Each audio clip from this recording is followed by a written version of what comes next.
Morning. Good morning. You here on supply? No, I'm Jeff Rogers' mum. I'm from the office. Oh, right. Sorry. Wasn't taking much notice. Just thought you had supply teacher written all over you. Oh, Jeff's back in the team, by the way. Oh, he'll be thrilled.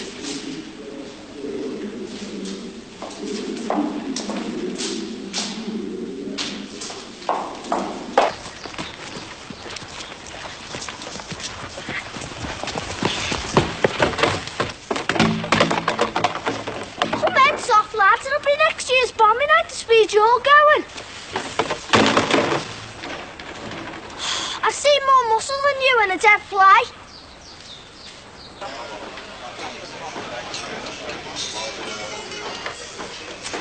Hi, thought you weren't coming. I got a little more involved than I expected.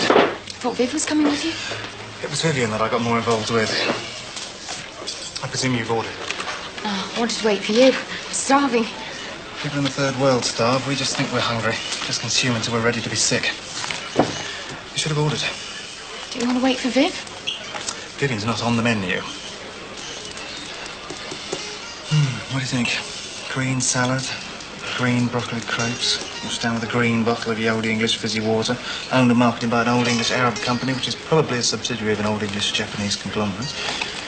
Jonathan, do you really want to eat? Or do you just want to have a drink and talk? No, of course I want to eat. I'm starving. You're starving. Let's eat. Is Viv not coming then? The calm, gracious Ms. Slater, you mean? Used to bury us with her efficiency. Used to? Our professional relationship is terminated. Very efficiently, of course. No, I've eaten enough green stuff this week to keep a giraffe regular for a month. What do you say, some red wine and red meat? Depends if you want me to fall asleep at my desk this afternoon. Well, that's one of the things we need to talk about. We should have had the trees, the sensible. We couldn't lift it, could we? Well, we should have got one of the big poplar trees from somewhere. But that's all. Have you heard this? What? Let's see inside.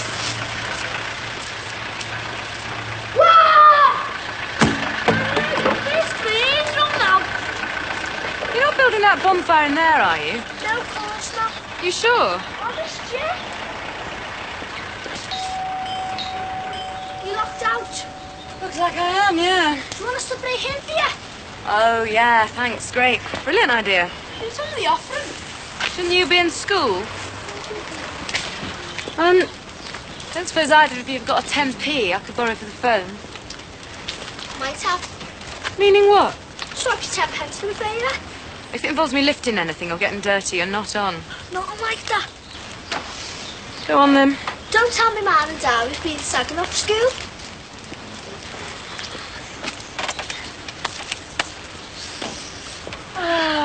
She fancies me, she does. And she wanted that 10 pence to buy a new white stick, really? Right. 4 pages, wasn't it? Oh, no, 3 pages. 4 days late. 3 pages, and 1.5 of those is taken up by glorious Technicolor diagrams. 3 pages. Not a lot to show for 2 terms project work. It's the Teutonic plates that you are, Mr. Wilson. Tectonic plates. Proper spelling, sir. Not for 5 months, Jeff.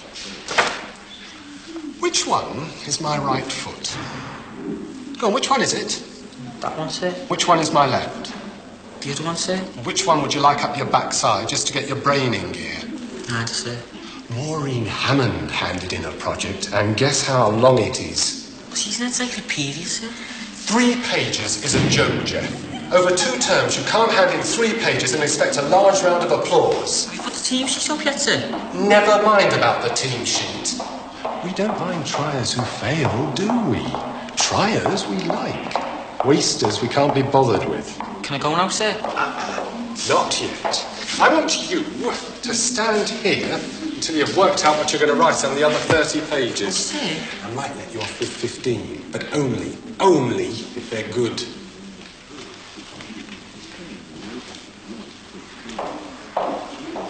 What was all that about? It didn't look like nothing to me. We was talking tactics for the next school match. Oh, aye. Now, what's that? A geography project. Well, Mr. Wilson looked like he wanted to hit you with it. Yeah, he thinks it's too short. Well, why didn't you do it the proper length when you were asked? Every time I go to use the special computer, the one that's supposed to be for my benefit, one of the teachers is using it. Surely not every time. No, they are. And then I go over and they say, oh, we won't be 5 minutes, but they always take 15. If I start to moan, they say that their time's more valuable than mine. I feel like saying it's not, you know. I'm only young, I'm supposed to be learning. Well, if you feel like that, you should speak up. My one voice is going to sound dead loud against all the teachers, isn't it? Well, I'll speak up then. I'll make myself heard. Mum, you can't keep on doing that. I'm supposed to learn how to take a few knocks if you keep standing in the way. You're like your dad sometimes, you know. Anyway, what do you think of the new glasses? What glasses? The ones on the end of my nose. Didn't know you wore glasses. I only got them this morning.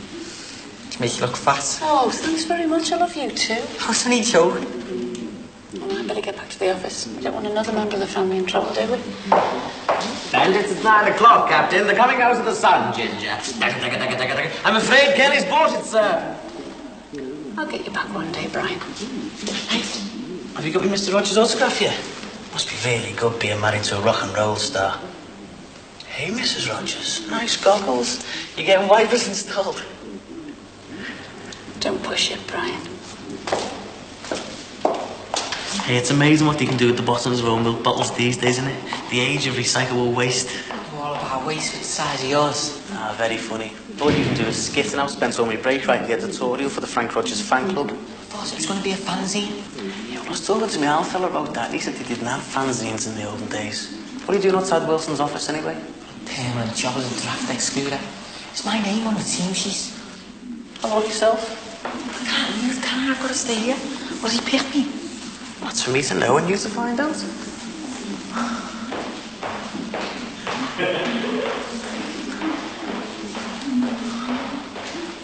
Rogers, who said you could move?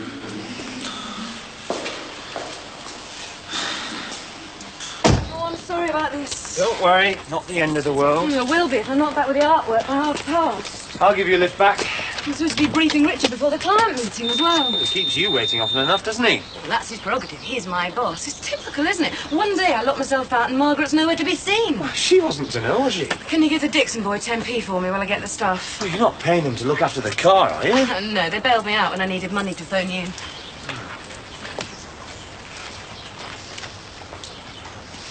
Looks suspiciously like a bonfire to me, this, lads. You're quick, aren't you? Shut up, you. Well, do you think it's too close to the houses? I'm a pay to think he's in charge. Do you know what? I thought you'd be made up. You were all over us when we were dragging the tree round here. Well, I don't mind a small bonfire, but I do mind it if I get my house burnt down. Anyway, my dad says it'll be all right here, okay? Or my windows cracking, or my varnish peeling. I've never met anyone who wears varnish before. Doesn't show, does it? On the window frames. Don't believe it.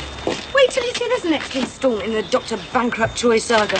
We've been summoned by the catalogue company. You can't summons us.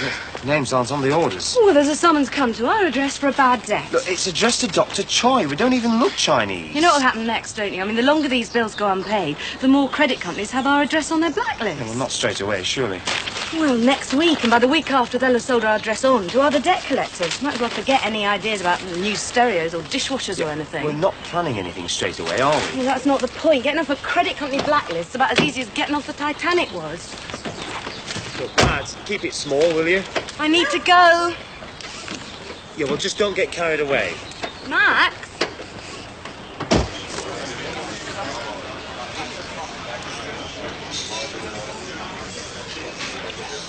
What's wrong? You tell me.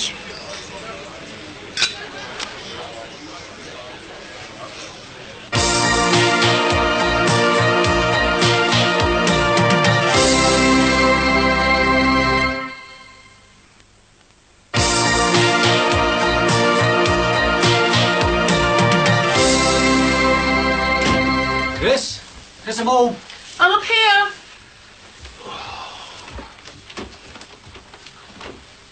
Hiya. Hiya, how are you? Oh, a bit settled, sure. Oh, hey, it's nearly got water in there. You'll be fine. I haven't started the washing. Go on. Your clean sheets are on your bed. Okay. Hi, stranger. Hey, you love. What's all that on your door? I was just a map showing all the places you've phoned over from so we can see where you've been. Hey, I've got a surprise for you. Go on then. Come here. Sit down. Well, I made some money dropping off some racing pigeons for a mate of mine. How much did you get? Enough to get you started on those dancing lessons. Hey, come on. Your clean sheets are on your bed. Do you want a cup of tea, lovey? I'd love one, yeah. Had you heard on something? No. Why? There's something different about you. You're blind as a bat, you. That's not the jumper. I've seen that before. You're not using your eyes. You're not very good at picking up clues, are you? I'm not stupid. There's something different. Oh, no, you're not stupid. Perhaps it's because you've been away and forgotten what I've looked like now. Oh, aye. Trouble means the groundwork, don't you? What's going on? Lung capacity, Mr. Rogers. We're working on Jeff's all-round fitness. Just run all the way from the bus stop without taking a breath.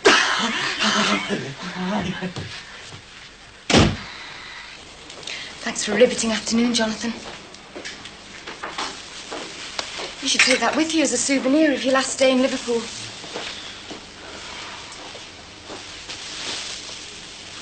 I don't think this taxi you booked exists, you know. Should have called Terry's number, like I said. You know something? People are forever telling me what I should and shouldn't be doing. There's always someone that knows better than me. Started off with Laura's father. Everything I tried to do around the house, he knew better. Like a walking Reader's Digest, do-it-yourself manual. Try and cross the road and there's somebody the other side looking at you like you're an idiot. There's always somebody there saying you'd be better off down there, mate. I feel sorry for you, Jonathan, because you're a southerner. And Vivian. Pick up a pen and sign a cheque and she showed me a more efficient way of signing my name in a letter. But why can't people just let me get on and do things the way I want to do them, eh? If I want to go and work in London, why shouldn't I? All I'm doing here is turning over paper and making money. 200 miles away, I could be turning over less paper and making more money. Jonathan, if you're trying to find a soft-hearted way of telling me that I'm out of a job, then you could just come straight out and tell me, you know. I am used to coping with bad news, in case you'd forgotten. I was hoping to sort something out for you with Viv. Isn't it up to me how I sort things out? I just thought maybe she'd want to keep you on. You know, I was expecting her to jump at the chance of taking over an established practice. Oh, she's told you to stop it, has she? Well, actually, she wasn't surprised at that, no. I'm not surprised, Jonathan. Maybe she just doesn't enjoy being told what to do. She's being deliberately obstructive and overreacting appallingly. Well, it's hers when we left to make all the embarrassing phone calls, I presume. Jonathan, it would have been nice to have been consulted. You could have planned a more professional exit. But anyway, game over. We've got to wait outside. Don't want to lock up. You know, when you came round this week, you seemed in such a good frame of mind. When you brought Helen round, you seemed more relaxed than I've seen you in a long time, and now you're all screwed up again. She hasn't dumped you, has she? Helen starts working in London next Monday, and she likes me. For all I know, she may even go to love me. I've got the chance to work alongside her, and who knows, maybe even go to love her. I need her, and I'm going to be where she's going to be. Right? I don't care about anything else, that's what I'm doing. So I presume you're moving back to London as well. You haven't actually told me in so many words. Well, wouldn't you if you were me? I know what Terry would say if you asked him. You wouldn't live in that scabby hole for a big clock. Well, somebody has to come from there. I really can't help it if I do. Got your cardboard box with you, have you? What for? You know, for living in when you get down there. You hear about all these young, naive kids who go down with the good bad smoke. See you on the embankment, will we? Well, hopefully not, having just bought a flat in Fulham. So I don't even get a month's notice. Well, I suppose this is it. The office has to be vacated by the first week in December. I get a very good deal on the lease for being out so quickly. Well done. Congratulations. Never turn down a good deal.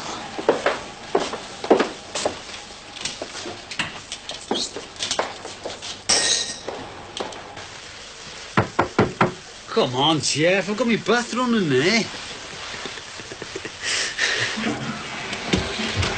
Sorry, Dad, I have to go. That's what happens to you. All right, Jeff, have you done this? What's the matter? He's filled me bath with scented bubbles. Trying to do my own work, you know. What's going on? Jeff just booked his funeral, that's what. What's he done? That scented stuff your mum wanted to fate. He's filled me bath with it. It's because you're a star. Superstar, even? No, I'm not. I'm a wagon driver, that's all. Be able to smell me for miles after this. It's smelly for miles now. It's not very pleasant. I don't suppose any more hot water, is there? No. Well, I'm getting in regardless.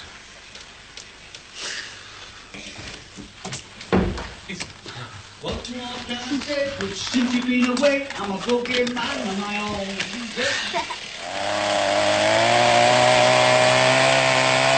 Will you give us 10p for the guide? That's not a guide. It's two balloons, a jumper and a pair of tights. It looks more like the winter cleaner. Will you give us 10p for the winter cleaner then?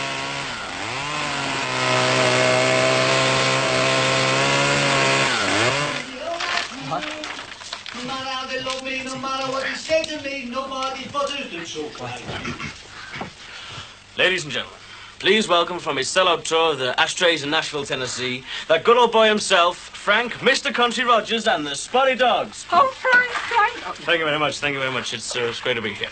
I'm going to start with an old favourite of mine. It's about a trucker and the love of his life, this trucker. Ready? 2. 1, 2, 3, 4. Nobody motors up the coast like you. Since you've been gone, I got my homework done, and I wrote a little song for you. 'Cause we know you've been driving, you're not been skiving. Nobody motors up the coast like you. Bam, bam, bam, bam, bam, bam, biddle, diddle, diddle, dim, dim, dim, dim, dim, dim. And the one thing you miss is the moment of bliss when you drove the whole night through. When your turbo winter cooling gets the other truckers drooling. Nobody motors up the coast like you. Nobody motors up the coast like you. Nobody motors up the coast like you.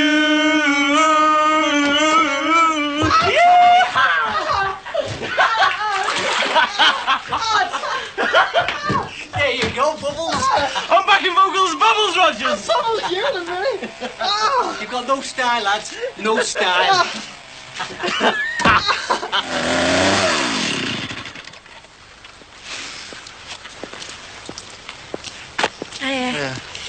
Where did you learn to use that? I worked last summer on the Parks and Gardens. Don't you need a licence for one of those things? It hasn't got wheels, has it? Yeah, well, at least it's got an engine, not like your bike. Hey, that goes better than me bike. Anyway, you stopping for coffee? Are you offering me one? No, I'm asking for One more? one coffee. I'll have 5 pence if that's all you've got, you know. I hope you're still up there when they like that thing.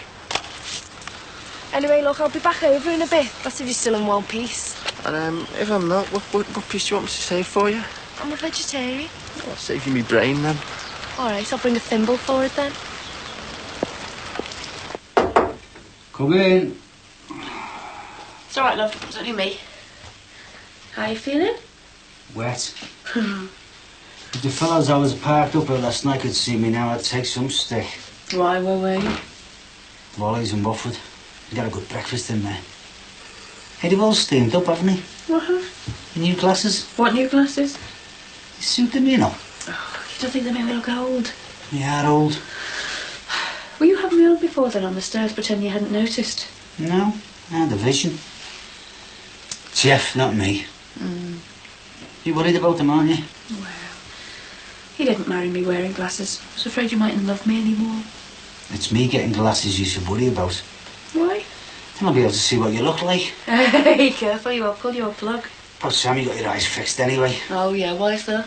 Well, he'd been walking around like the mole out of Deputy Dog for ages. Hey, Oh, that's it, Rogers. You get your plug done. When your glasses don't fall in, that's not the plug. I'd be better off with a magnifying glass trying to find anything in here. What's all about that? Dad, Mr. Knight's just been on the phone. What does he want? He only left him an hour ago. Well, he wants you to go back in after your tea. He's got another load that needs taken out. What? Well, serves you right for telling her you're a single man with no family ties. He got me the job, didn't he? Yeah. Drive anywhere, anytime. No nagging wife want you home for weekends. Teenage millstones around your neck. Did he say where to? Fort William. Oh, well, you like haggis, don't you? By when? By morning. Have some for your breakfast then, can't you? Ollie. Dare I ask what you're intending to do with the house? I'll sell it, believe it or not. The house is worth about 50,000. If you and Terry want it, I'll come down to 40. But I need to get a mortgage guarantee from you within 4 weeks. Meaning we've got 4 weeks to get out. That will set us up nicely for Christmas, won't it? They'll obviously want a 10% deposit. I don't know how you fix for cash. That's none of my business. So you want us to raise £4,000 in a month? How do you expect us to do that? I have no idea. I'm just a southerner, aren't I? There's a whole city full of people out there I'm sure would be only too willing to tell you how to go about it. Barry Grant, for one. Only, tell Terry, if you do raise the cash, I don't want to induce fivers. £4,000 in a month. Well, OK, 6 weeks then. That's as long as I can let it go. I'm knocking 10k off for a quick sale, in case you hadn't noticed. At least be a little grateful. Yeah, I really appreciate it, thanks. You put me out of a job 1 minute and expect me to raise £4,000 the next. Look, Sue, I'm going to have to go. Being met at Euston at 8:30. He gets cab down there. Better get a bus and save some money. Well, why don't you just put it through on your expenses before the end of the month? Yeah, I think I will. That's the name of the estate agent that's running the show. I'll tell him to wait the full 6 weeks. Very generous. And I will do that because you and Terry have actually been what I would consider to be good friends. Especially when I needed them. Not because I'm being patronising. I'm prepared to lose £10,000 on this property because you and Terry have got so much rebuilding to do in your lives that I think the least you can start off with is a roof over your head. I appreciate what you're saying, Jonathan. But don't expect me to get down on my knees and thank you.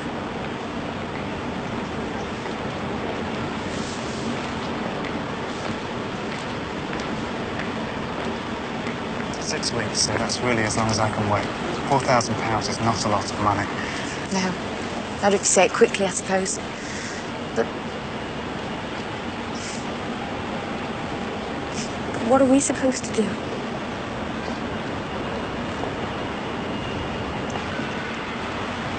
I'll see you, OK? I'll be in touch.